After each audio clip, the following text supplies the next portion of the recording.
കാര്യം ശ്രദ്ധിക്കുക. നമ്മുടെ ഷോൾഡർ വർക്കൗട്ട് ചെയ്യുമ്പോഴത്തേക്ക് നമുക്ക് കയ്യിൽ ഇങ്ങനെ എടുത്ത് വെച്ച് കഴിഞ്ഞാൽ ഒരു 30 സെക്കൻഡെങ്കിലും നമുക്ക് ഹോൾഡ് ചെയ്യാൻ പറ്റുന്ന വെയിറ്റ് വേണം നമ്മൾ എടുക്കാൻ.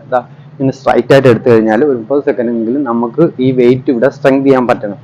അല്ലാത്ത വെയിറ്റുകൾ ഒരിക്കലും നമ്മളെ കയ്യിൽ ഹാൻഡിൽ ചെയ്യാൻ പറ്റാത്ത വെയിറ്റുകളാണ്.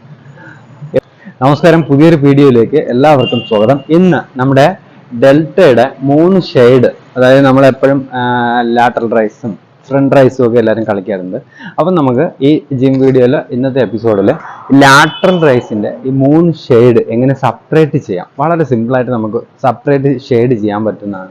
അതായത് ഈ ലാറ്ററലിൻ്റെ 3 മസിൽ പാർട്സുകളുണ്ട്. ഇപ്പം നമ്മൾ സാധാരണ കോമൺ ആയിട്ട് ലാറ്ററൽ റൈസ് ചെയ്യാറുണ്ട്, ഫ്രണ്ട് റൈസ് ചെയ്യാറുണ്ട്. ഇത് മാത്രം നമ്മൾ ചെയ്യാറ്. പിന്നെ നമ്മൾ ഈ റിയർ ഡെൽറ്റ ചെയ്യാറുണ്ട്. പക്ഷെ നമുക്ക് ഈ ലാറ്ററലിൻ്റെ ചെറിയ വ്യത്യാസം വരുത്തിയിട്ട് നമുക്ക് ഈ 3 ഷെയ്ഡ് കറക്റ്റായിട്ട് നമുക്ക് ചെയ്തെടുക്കാൻ പറ്റുന്ന ഈ ഡെൽറ്റയുടെ 3 പാർട്സുകൾ അല്ലെങ്കിൽ ഈ 3 ഷെയ്ഡ് എങ്ങനെ നമുക്ക് പ്രോപ്പറായിട്ട് ചെയ്ത് ഡെവലപ്പ് ചെയ്തെടുക്കാം. അതായത് നമുക്ക് കുറച്ചും കൂടെ ക്ലാരിറ്റി ഉള്ള ഒരു സ്ട്രക്ചർ എങ്ങനെ ഉണ്ടാക്കിയെടുക്കുക, ഈ ഡെൽറ്റ കുറച്ചുകൂടെ എങ്ങനെ റെഡിയാക്കി എടുക്കാം എന്നുള്ളത് വളരെ സിമ്പിളായിട്ട് ഞാൻ കാണിച്ചുതരാം. നമ്മൾ ഇത് തന്നെയാണ് കോമൺ ആയിട്ട് ഈ ഫസ്റ്റ് ചെയ്യാന്നുള്ളത്. നമ്മൾ 2 ചെറിയ ഡമ്പലോ നമുക്ക് കയ്യിൽ നിൽക്കുക. എപ്പോഴും നമ്മൾ വർക്കൗട്ട് ചെയ്യുമ്പോൾ എപ്പോഴും നമ്മൾ ശ്രദ്ധിക്കേണ്ടതെന്ന് പറഞ്ഞാൽ നമ്മളെപ്പോഴും നമ്മുടെ കയ്യിൽ ഹോൾഡ് ചെയ്യാൻ പറ്റുന്ന വെയിറ്റ്, ഒരിക്കലും ഇങ്ങനെ എടുത്ത് ഇങ്ങനെ നിൽക്കേണ്ട ഒരു അവസ്ഥ ഒരിക്കലും വരരുത്. എപ്പോഴും നമുക്ക് കയ്യിൽ ഈസി ആയിട്ട് ഹാൻഡിൽ ചെയ്യാൻ പറ്റുന്ന വെയിറ്റുകൾ ഉപയോഗിച്ചിട്ട് വേണം നമുക്ക് ഷോൾഡർ ചെയ്യാൻ. അപ്പോൾ നമ്മൾ ഫസ്റ്റിലെ ഈ ഒരു വർക്കൗട്ടിന് വേണ്ടിയിട്ട് ഫസ്റ്റിൽ നമ്മൾ കോമൺ ആയിട്ടുള്ള ഫ്രണ്ട് റൈസ് ചെയ്യുക. ഇത് നമ്മൾ ഒരു റെപ്യൂട്ടേഷൻ സെറ്റ് ചെയ്തതിന് ശേഷം ചെയ്യുക. പിന്നെ നമ്മൾ ചെയ്യാൻ ഉള്ളതെന്ന് പറയുമ്പോഴത്തേക്ക് ഈ ഒരു ആംഗിളിൽ ചെയ്യുക.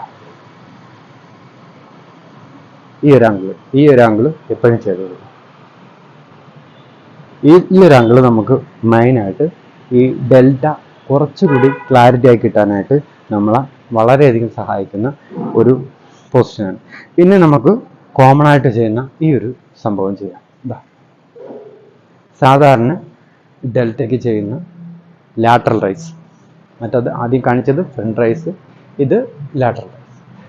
ഈ വർക്കൗട്ട് എന്ന് പറഞ്ഞാൽ ലാറ്ററൽ റൈസിൻ്റെ തന്നെ കുറച്ചും കൂടെ ഫ്രണ്ട് ആംഗിളിൽ നിന്ന് കുറച്ച് ഡിഫറെൻ്റ് ആയിട്ട് നമ്മൾ ചെയ്യുന്നത്, കുറച്ചും കൂടെ നമുക്ക് ഈ ഒരു മിഡിൽ പോർഷൻ നമുക്ക് കറക്റ്റായിട്ട് കിട്ടും. അതിന് വേണ്ടിയിട്ടാണ് നമ്മൾ ആ ഒരു സംഭവം ചെയ്യുന്നത്. പിന്നെ നമുക്ക് ഇതിൻ്റെ ഫ്രണ്ട് ഈ ഒരു സംഭവം ഫസ്റ്റ് മസിൽ അത് ക്ലാരിറ്റി കൂട്ടുന്നതിന് വേണ്ടി നമുക്ക് ഈ ഒരു സാധനം ചെയ്യാൻ പറ്റുന്നുണ്ട്. ഇങ്ങനെ ചെയ്യാം. ഫസ്റ്റ് ലെയർ, അതായത് ഫ്രണ്ട് ലെയർ കറക്റ്റ് ആവുന്നതിന് വേണ്ടിയിട്ട് ഈ ഒരു സംഭവം നമ്മൾ ലാറ്ററൽ കളിക്കുന്ന സമയത്ത്, അതായത് ഈ ഡെൽറ്റ കളിക്കുന്ന സമയത്ത് ഈ 3 പൊസിഷൻ നിങ്ങൾ കറക്റ്റായിട്ട് ചെയ്യുകയാണെങ്കിൽ മറ്റു വർക്കൗട്ട് എല്ലാം ചെയ്യാം. ഷോൾഡറിൻ്റെ കോമൺ ആയിട്ടുള്ള എല്ലാ വർക്കൗട്ടുകളും നിങ്ങൾക്ക് ചെയ്യാം.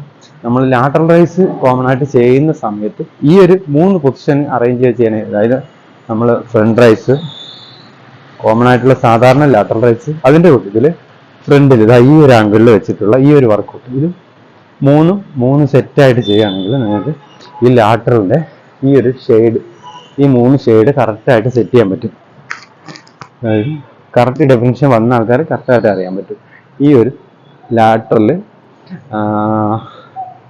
ഈ ഡെൽറ്റയുടെ ഈ 3 ഷെയ്ഡും കറക്റ്റായിട്ട് നമുക്ക് ചെയ്തെടുക്കാൻ പറ്റുന്ന ഒരു വർക്കൗട്ടാണ് ഫ്രണ്ട് റൈസ്. അതിൻ്റെ ഈ ഒരു ആംഗിളിലേക്ക് മാറ്റിയതിന് ശേഷം പിന്നെ കോമൺ ആയിട്ടുള്ള ലാറ്ററൽ റൈസ്. പിന്നെ ഈ ഒരു പൊസിഷനിൽ ചെയ്യുകയാണെങ്കിൽ ഫസ്റ്റ് ലെയർ കൂടെ നമുക്ക് സെറ്റ് ചെയ്തെടുക്കാൻ പറ്റും. അപ്പോൾ നമ്മൾ മറക്കാതെ ചെയ്ത് നോക്കുക. ഷോൾഡർ വർക്കൗട്ട് ചെയ്യുമ്പം ഈ ഒരു വർക്കൗട്ടൂടെ 3 സെറ്റായിട്ട് ചെയ്യാനായിട്ട് ശ്രമിച്ചു നോക്കുക. നിങ്ങൾ ഉറപ്പായിട്ടും റിസൾട്ട് പ്രതീക്ഷിക്കാം. Okay, thank you.